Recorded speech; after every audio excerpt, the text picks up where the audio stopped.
The O-Zone. Welcome to the O-Zone Podcast with Jaguars Senior Writer John Oehser. All right, welcome into this week's O-Zone Podcast, and I'm joined by what is now a familiar face to Jaguars fans and to the O-Zone Podcast, Jaguars Linebacker Foye Oluokun. Thank you for joining us. Thank you for having me. And I guess the first question, coming out of the bye, you're a veteran. You've seen a lot of different NFL teams. Mm-hmm. What's the state of this team right now after some adversity before the bye?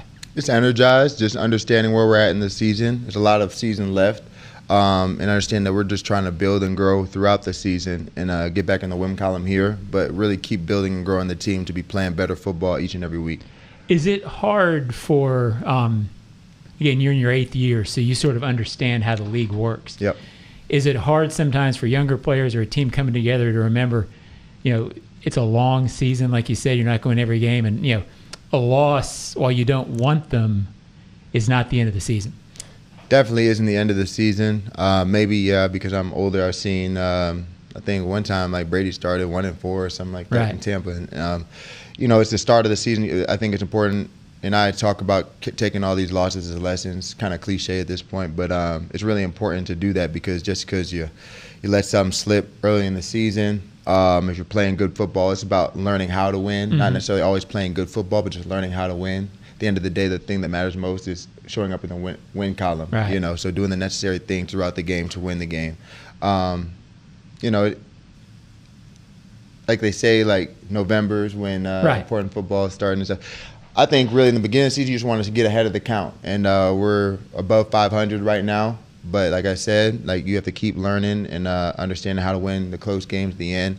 It's a good little starting point, but you definitely have to be finishing better than you started. Yeah, you don't want to play yourself out of it early. Right. You don't want to be 0-6 at this point, or 0-7. Through 7 games, with a veteran's eye on this, what have you learned about this team that you like? We're physical, very physical, a gritty team, kind of just always fighting. I think that's been that kind of our MO since we came here, or I came here as a Jaguar. We just fight to the end, And this year, we got a lot of talent that plays well together. We just got to keep playing well together and doing the little things within every play so that, another person can have a big play. No job is too small. Offense and defense, just execute the little things and then just be more detailed. I think that's what we've been learning these past weeks, so we can match that grit and that physicality up with some detail, good football, and then I think we'll start flying. Am I overstating it to call this adversity? And if so, are you looking forward to seeing how the team responds to it? Or is that too much to call it that right now? You could call it adversity. I mean, we're lost 2 in a row. Nobody wants to lose one, but we lost 2. So I think everybody, especially after that bye week, did some reflection and said, how can I come back better? And coaches came out and said that about themselves as well. But I think the players really took it upon themselves. Let's play better and instill confidence in one another to go on and play better team football, because that's what we need right now. What makes this bunch, this team, better able to respond to adversity than maybe past teams you've been on? I think we want success for everybody on the team. It's not a I want to go off thing. Though you want to play well in every game. You're happy for whoever goes off that game, which is kind of rare, especially in a young team. People, always looking for their own, making sure that they're good in the stats or whatever. I think the win is more important than everything for us right now. And I think that's definitely a genuine thing, and we're a very close-knit team for the most part. So seeing successes across the board is what kind of fuels us, and because we know when somebody has success, we're probably doing well in the game. Now, you went there really quick when I asked the question. So that's a defining characteristic of this team to you, isn't it? Something you've thought I think about. It's very important. I really when you see good college teams, it's kind of easier to see that brotherhood feel, just because you're with them every day, and you go to classes, you go to dinner, everything is done with your boys, so you might as well may as well like them, right? Yeah. So, but in the NFL, so many different people do so many different stuff. So much different stuff, off seasons guys have and families stuff, outside the building. But when you come and you want success for my boy who I don't live with now, that's really closest to like family feel you're going to get in the NFL. So Right. I think it's good that everybody wants success for one another, because that's going to bring success for the team. What do you attribute that to? Do they just bring in the right guys? Have they worked to get that kind of a guy? Is it coaching? Is it? I assume it's many things. It's many things. The guys that they brought in, the regime that came in, but a lot of the guys who ended up staying, like we had a bad year last year, and we realized how sour it went kind of quick. So just being a pot, like understanding that was last year and now this is this year, like what do we need to change, like personally, not necessarily our talent level, but how we approach the game and kind of the feel around the building, because towards the end of last year it wasn't very good. Sure. So just coming in here, being happy to work, but being happy to like being put in position to win games. We really feel that there's not every game that we played in we had a chance to win. Obviously we lost against the Rams. We did not play to where we should have played, but there's not games where we go up and line up or in the scouting and stuff and say like, oh, this will be a very, very tough game for us. Like if we don't do this, we're not going to win. No, every game that we step foot on the field, there's a way to win that game. You've been around long enough to have seen a lot of different coaching and coaching styles, and you know as well as anybody, when a coach comes in, if a player doesn't buy into it, it ain't going to work. Yeah. What is it about Liam? Every player you talk to is like, this guy connects. This guy gets. I mean, this guy can really be a head coach, which is different than being a coordinator, right? I mean, what is it about him that enables him to lead in the way that I'm trying to get to? Yeah, I think he does a good job of telling you what you're good at and what he needs from you, and what to get better at in order to help the team. Right. And just his energy, like you kind of feel it in himself that he wants to prove that he belongs as like a head coach. It's his first year and stuff. He kind of has that fire and grit, but it's really the meetings that like the Saturday before the game or the Mondays after the game where he's really like telling you either the way we're going to win, he believes what he's saying, and he believes the team believes what he's saying. And then Mondays, even if we win, like what we could have done better at to win by even more. So when you see yourself, oh, we could have done better when we won, it's like, oh, and he thinks we can even a higher level. So it's like it's great energy that he brings to the building every day, and I think the team kind of feeds off of that. There's a genuineness there, I guess. That's always important, being yourself, being genuine. Yeah. And I assume, I think I've talked to you maybe during training camp. I assume you see the same thing in camp. I mean, this guy came, and you smiled when I asked you. Yeah, about camp. Camp.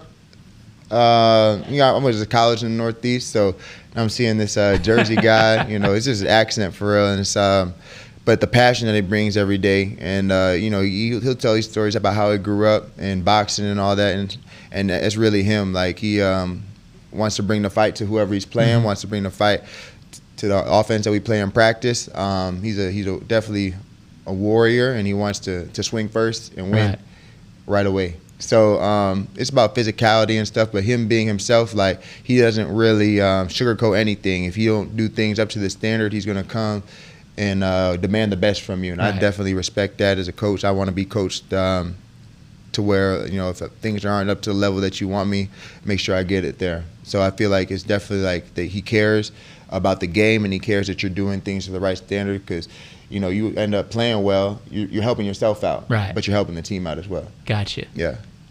The defense, very strong through most of the first 7. Obviously, the Rams game is an outlier. What's the mindset of the defense going forward? And I guess, have you guys reached your ceiling yet? Is there more out there for this bunch? There's definitely more out there. It's a new system for us, being honest. It's a new system for us. So whenever you have players rolling in and out, maybe new roles or whatever, depending on the week, understanding the spots you're supposed to be in, understanding where they're attacking you, understanding the problem plays that we're going to see week to week. It's not, you kind of got to think your way through some of that. As the season goes on, you play in your plays, now know how Coach Camp calls the game. You're understanding what plays could come up at this part of the field and all that. You can more anticipate, leaving a little faster, and the communication can be better. So it's the same thing I was talking about earlier, being more detailed through the game, because I think we're a very physical, gritty unit, but let's be detailed and keep taking that ball away. It's probably not fair to leave some guys out of the question I'm going to ask you, but I know you have a pretty special relationship with Trayvon and Josh after playing with them for the amount of time you have. And it's not always easy in the league to play even 4 years together, right? That's valid, yeah. So tell me about the relationship you guys have and I guess the pride as a trio you take in this defense. I'm just honored that they, come. I'm like league-wise a year or two older than Josh, 4 years than Trayvon. But I'm honored they come to me and definitely seek out my advice and ask me what they really think or what I really think about the game or how they're playing or whatever. I see how much effort they have or how much they love the game for real, and I want to display that with how I show effort every game, running to the ball and stuff, and then seeing them basically doing that and when they were first here, like them competing for their motor plays or their not even necessarily like how many sacks they got, just how hard they were playing. That was just so cool to see, and I'm like, all right, these are my like-minded type of guys. What I'm saying? So even if this was 22 first year, 22. Okay, gotcha. Trayvon, he was still learning the game and stuff. He was kind of a very good athlete and stuff, still learning the game, and he was over there, always giving his heart. Like it's a first-round draft pick. You see some guys, sure, kind of. I get it. I made it. Right. I wasn't Trayvon at all. Right. So and then Josh, a staple of Jacksonville. He could have came up and like been Mr. Big Time and all that. Right. That's not Josh at all. So. Credit to those guys, just seeing that they were like-minded people, just ready to work, ready to play hard and win. Like, we also joke all the time. Devin, very similar. Like, he's a warrior. He's going to work his ass off. So, love playing with him, love playing with guys like that across the board. That's why I say, like, we have a very gritty team. So, like, roll anybody out, we're ready to play them. Gotcha. I want to ask you sort of an off-the-wall question. You've always been known as a tackler, right? Is that a lost art in the NFL? I mean, you're a good tackler. It seems like because you don't hit as much in the off season, it's harder to be a good tackler. Do you agree with that? You have to work harder at it now to be good at it. And I guess what's the key to being good at it? There's things I can improve on in tackling. I think understanding leverage, your the angle to the ball, but like not letting the runner cut back. A little bit of it too is feel of being an ex-ball carrier, I think, in high school and stuff. I think just being a well-rounded athlete, if you played offense, you feel it more. I'm not saying I'm a I was a great kicker in high school or whatever. But seeing holes, feeling the holes, understanding when they're going to close, when they'll open up, knowing what the running back sees, understanding when the receiver has his back to you, if he feels like cutting back versus straight knifing and stuff. Understanding your own athleticism to where, I can go take this shot versus, I have to take off the gas a little bit because he's going to try to cut back on me. And then really it's just the will of getting the guy down.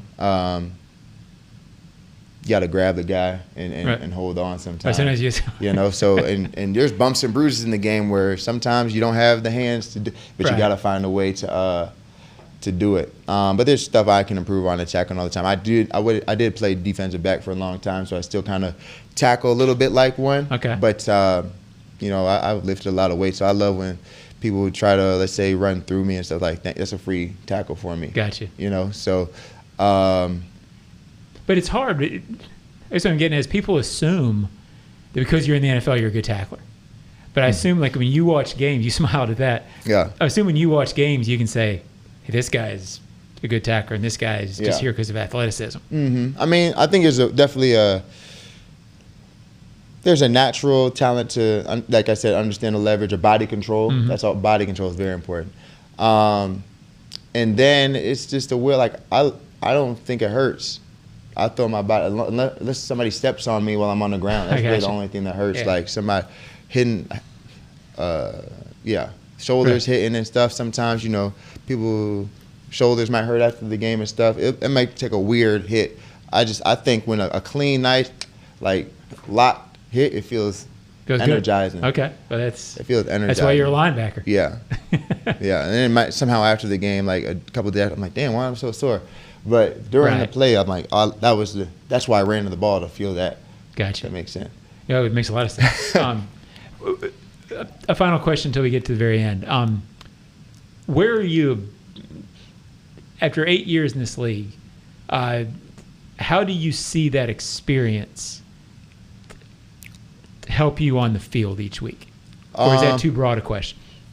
No, I was talking with my old football coach, my little league coach, about it. Just he sees my feet are a little bit more clean this year than normal, and as you get older, you know, it's not the necessarily the quick twitch that gets you places anymore. It's the knowing where the ball is going. Okay. I think understanding specific.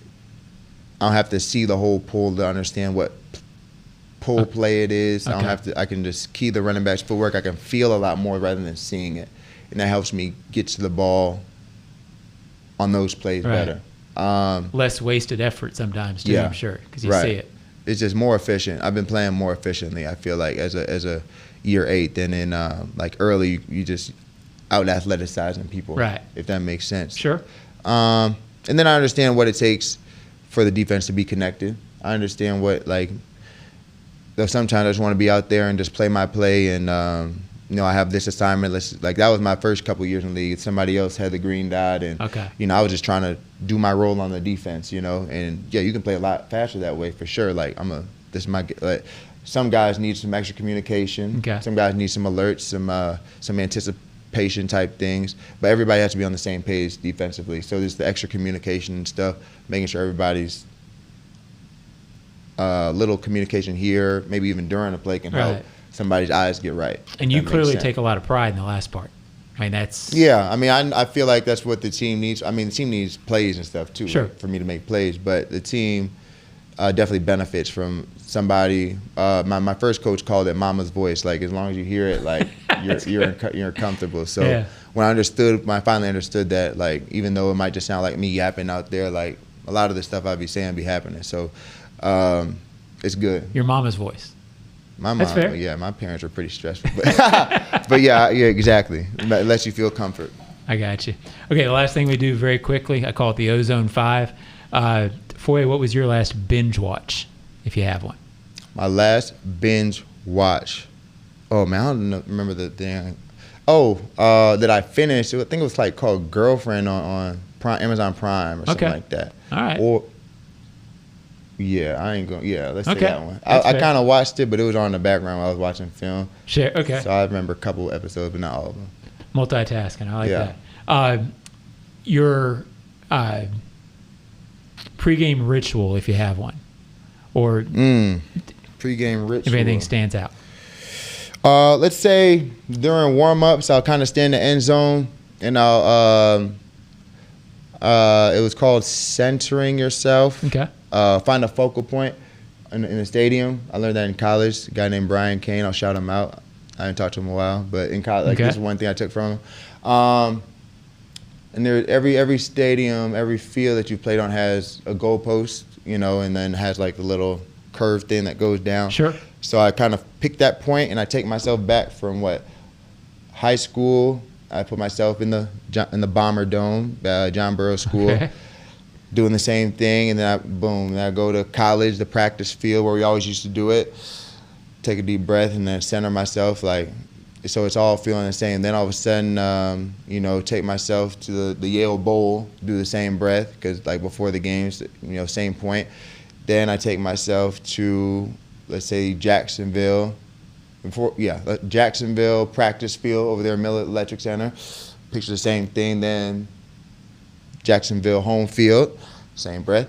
Then where I'm at now, I don't know where the stadium is, a deep breath. But now it's like, no matter where you're at, like it's since Little League, since high school, it's the same field, same, nothing else. I don't feel football, nothing else out there. Like whatever the anxiety and stuff you feel from about the game you're about to play, it's like it's the same game I've been playing since way back in the day. So I think it's, you know, just getting them deep breaths and centering myself gets me relaxed and ready to play. That's very cool. Thank you for that answer. The last book you read?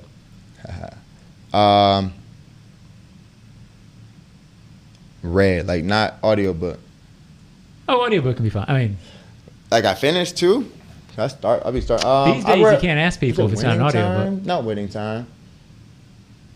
I forgot. See, I'll be forgetting names, so I just remember the lessons I learned. Okay. But I'll say the one I remember, The Alchemist. I remember that one. That was 3 years ago, front to back. But there was another one by that Michael Jordan's trainer. I read audio, listened to 2 of his books. I don't remember the names of it. But you got to take stuff. You got to take the lessons out of books. I think if you just dive in, like, oh, this is the greatest book. I'm going to do everything in this book. Yeah, you need to realize who the author is. You take what you need. You know, but it was definitely some good stuff in both of those books. Like about being he calls it a cleaner and stuff. Was like some people I could see myself being a little bit of a cleaner. Like that's for him that's high regard, but just being all the way dove into whatever the task is, it's a little toxic. But yeah, I like that book. Okay, yeah. Gotcha. Your go-to show growing up when you were a kid? When I was a kid, I'd say The Simpsons. I didn't have cable, so I was that was like the way I watched cartoons, The Simpsons. And it's still going on. It's very applicable that they always have little funny jokes and stuff. Satirical comedy is my go-to. Simpsons, good stuff. Your must-see athlete? Man, I had one, Rajon Rondo, but he retired. I did see him actually when he played for the Hawks for a year. Okay. Mm-hmm. That was your guy? That's my favorite basketball player. Jordan and then Rondo. But Rondo, my era. So he was so good. Is that because you were going to school up there, or you just liked? I mean, any connection? I liked him. I like Kentucky basketball. Okay. And he was a Kentucky guard. Then he went to the league probably a year early because he decided it was time for him to get out of Kentucky. Okay. And I followed him right away. So when he was kind of not playing that much to when he finally won Rookie of the Month, I think, towards the playoffs or towards the end of the season. And then the next year, the Big Four became. Rondo was in it, Big Four. Okay. And I thought he was the greatest guard ever played. My late mother was a huge Kentucky Wildcat fan. Oh, there we go, Big Blue Nation. I come from a lineage. I'm a Carolina guy. I'm sorry. That's fair. Foye, I always enjoy talking to you in this form. Thank you so much for joining the Ozone Podcast. Thanks for having me.